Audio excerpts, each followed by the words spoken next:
Industry Shift with Vanessa James.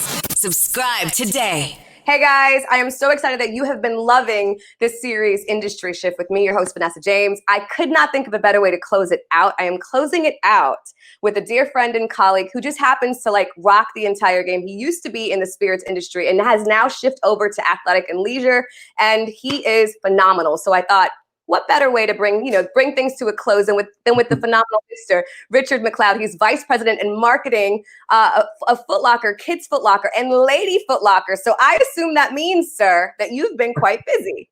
I've been very busy indeed. Definitely have. So first and foremost, how are you? Yeah, I'm well. I think it's taken a few months for me to adjust from working at home, the family to adjust. But, I think that we've got into somewhat of a routine now, so it's getting easier. But again, obviously, everybody would love to be out of the situation as quickly as possible. But we have health, we're safe, and so I can't complain. Absolutely. Now, I'm just going to put something out there. I can put money on the fact that I know you probably out of everybody I know, the most amount of miles racked up from all the traveling that you've done over the last 10 years alone. Points. If you ever want to gift me points, but by the way, Rich, I'm never going to turn down your miles or points, okay? Because I imagine you have a plethora to give away. But when's the last time you've been on a plane?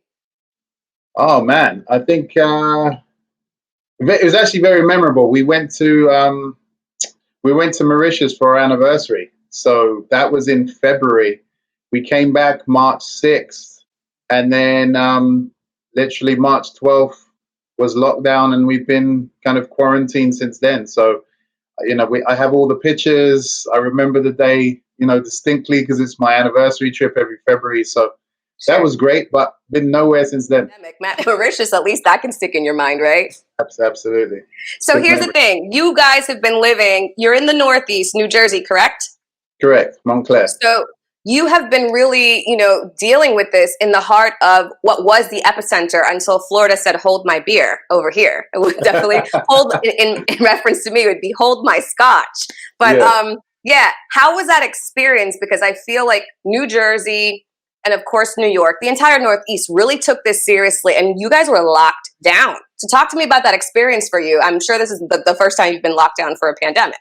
Yeah, again, the whole pandemic thing has been interesting. I think when it initially started in the March, April time, we were very quick to have a curfew. You couldn't come out, certainly from the Montclair standpoint, you couldn't be outside after 8 p.m.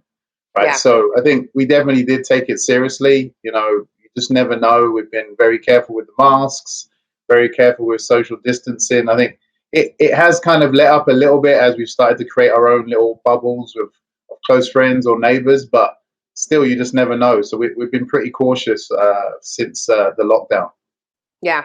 Well, I'm glad to hear that everybody's good and that you guys have been taking it seriously. And I'm just happy to see everybody in the Northeast really, kicking everybody's butt there. You guys, some states I see are already in stage 4 of reopening, and we're not doing so well down here because we don't like to listen in the South, apparently. I don't know. Clearly, but yeah, we're hoping sometime soon that we'll be able to catch up with, the Northeast, New York, New Jersey in terms of their reopenings very soon. But anyway, switching gears, as a brand director, what's the one shift that you can share with us in terms of working from home that you've appreciated the most during COVID? I think you going into it, you never know what it's going to be like. I'm not a huge fan of working from home. I like the kind of separation between church and state. You go into the office, you come home, and then you may answer emails on your phone or whatever, but you've left the office, right? So I think probably the best thing for me over time, as I've kind of got used to it, is just spending more time with the family. I think that getting to know my crazy kids, and me and Carlene spending a lot more time together, and the opportunity to go on the hikes and biking and cooking and just doing things that we haven't really kind of done to this extent before the pandemic happened. So that's probably the plus side from a family standpoint. Other than that, it kind of is what it is. A lot of people who are working from home but in these high level roles have been talking about the fact that now they're shifting from what was a 10-hour day to 12, 14 hours because people feel like they have more access at home because wait a minute, everyone's at home. So have you been, dealing with that, but also in your role, have you been also setting boundaries? Yeah, I think on a personal level, I still haven't really figured out the separation part because we're working from home, right? So, I'm in the room where I work, my office space, and I get up early, 8 a.m. The Zoom thing is just nonstop, like all day long. And I think to your point, like the 12, 14-hour days feels like 24 hours certain days. But I think, I've definitely been taking more time to set my own personal boundaries from a, block out time in my calendar, make sure I cancel meetings, don't always have to have my camera on for a Zoom. You just have to create that your own personal space sometimes to just make sure you just recharge during this kind of very heightened time. And then I think certainly from my team, being there for them from a communication standpoint, but then also being as flexible as I can. Everybody has their own individual situation, whether they be living in an apartment in New York, in the studio flat, or they live in a house somewhere else in Jersey, wherever it may be. Everyone needs their own personal time to figure out how best to work. So definitely flexibility, communication, and just keeping the team energized. I hear you. You definitely seem to be doing that well. All right, so let's talk sneakers for a second, because not only are you a collector, which I see just based on your Instagram alone, but also, sneaker culture is such a huge part of culture in general, right? People are still keeping it fresh. And according to Yahoo Finance, sneaker culture is really starting to thrive as more buyers and sellers are doing that, like e-commerce in terms of that. So can you touch on that, and how are you seeing things internally kind of shift as it relates to sneaker culture? Listen, I think sneaker culture just in general has been on the rise for many, many years. I think it feels heightened now given the pandemic. Interestingly, hot sneakers and atomic launches are still a thing, right? Yeezy is still selling, Jordan is still selling. I think the Last Dance, which happened probably a couple of months ago, it really started to drive some education around Michael Jordan, and the sales of that brand during that time kind of skyrocketed. But I think, again, the buying and selling and people being able to take more control of that kind of buy and sell model is just continuing to grow and grow. If you look at the latest StockX, what they posted a couple of weeks ago, again, they're in double-digit increase in terms of just consumers who are continuing to buy and sell on their platform. So even GOAT, again, set similar patterns. So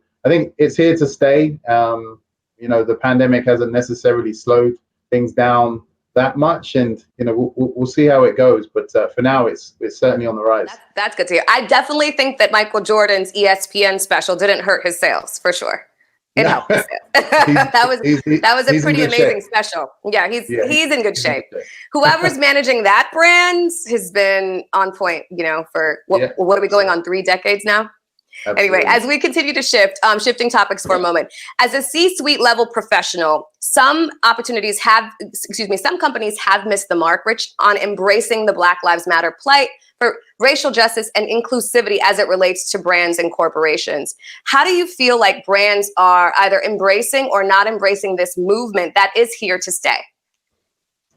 Well, it's a tough one. I think I'll start with ours. I think you may have seen in the news, we're certainly committed to the culture and social justice in terms of the action plan that we've put in place and over the next 5 years. And there's certainly individuals at a senior level and the exec level and C-suite that are completely committed to supporting this movement. I think some people are in it for kind of because they feel they have to. Unfortunately, it kind of just is what it is. And the ones that are gonna show the ones that show commitment, it will be very obvious over the next few years. And the ones that were in it for just kind of the moment, they'll fall away very quickly. But I think the good thing, at least the discourse is happening, the conversation is happening, and it's the difficult conversations are happening. It's needed in order to help move the whole movement forward. So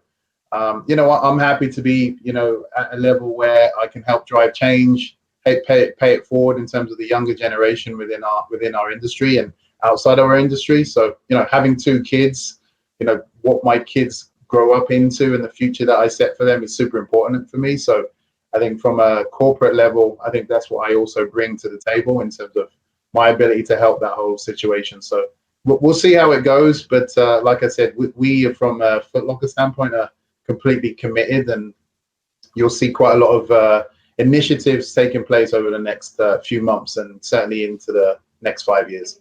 It, to me, as a brand, Foot Locker really nailed it in terms of how they addressed the issue, and it went further than just a donation, than just a black square. It seems like the brand is really dedicated to social justice and change, which is awesome. And we really need from all brands. But thank you for taking, a foot forward first on that.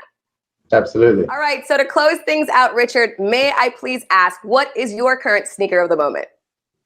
I'm going to have to go with Air Force One white. Many call it basic, but for me, it's a classic. Every day to work, to run, to chill, play on the court. I think it's wear it on a red carpet.